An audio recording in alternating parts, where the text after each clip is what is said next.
সকালবেলা ঘুম থেকে উঠে এদের বের করার পরে মানে এত কাজের জন্য আর মানে ভিডিও করাই হয়নি, কিন্তু এখন আসলাম একটু ভিডিও করার জন্য।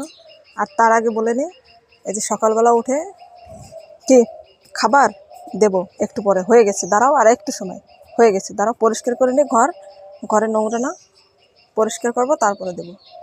চুপ করে থাকবা, ঠিক আছে? দুষ্টামি করবা না, একদম চুপচাপ থাকবা। তোমার মালিক বাড়ি নেই, বুঝতেই পারছো। মালিক বাড়ি থাকলে তখন ঘাস এনে দেবে, বাড়ি আসলে তারপরে। আর তোমাদের বড় মালিক সেও কাজে চলে গেছে, বুঝলা? চুপচাপ থাকবা। গোবরগুলো দেখুন, জানে যে আজকে বাড়িতে কেউ নেই, আমার একার উপরে চাপ থাকবে, আর এর জন্য ও একটুখানি মানে দূরেই সব গোবরগুলো, সত্যি দূরেই সব গোবর। এটার পাশেও, ওই পাশে বাচ্চাগুলো আবার ডাকতে শুরু করছে, মানে সবার খাবার দিতে হবে এক্ষুনি। ওর ঘরে মানে অনেক গোবর ছিল, পরিষ্কার করে ফেলেছি, আর এখানে অনেকটা আছে, আর বিচুলিগুলো ফেলে দিয়েছে।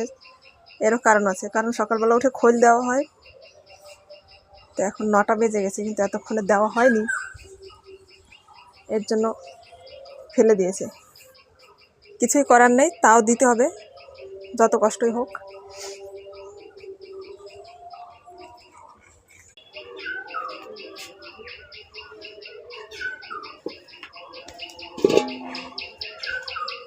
আমার মনে হয় না কোনো চাষি বাড়ির থেকে যদি কেউ মেয়ে নিতে চায়, নিতে পারবে, কিন্তু কেউ দেবে না। কারণ এরকম অবস্থা দেখলে এই ভিডিওতে, জানি না আমার ভাইয়ের জন্য কেউ মেয়ে দেবে কি না, মনে হয় না কেউ দেবে। যে এতগুলো গরু, সকালবেলা উঠে এত কাজ, তারপরে আবার মেয়ে দিলে সে তো কাজ করতে করতেই শেষ। এই কথা ভেবে অনেকে মেয়ে দেবে না।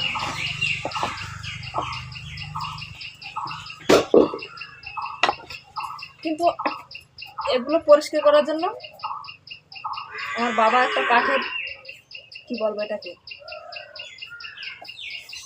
কাঠ দিয়ে বানিয়ে দিয়েছে।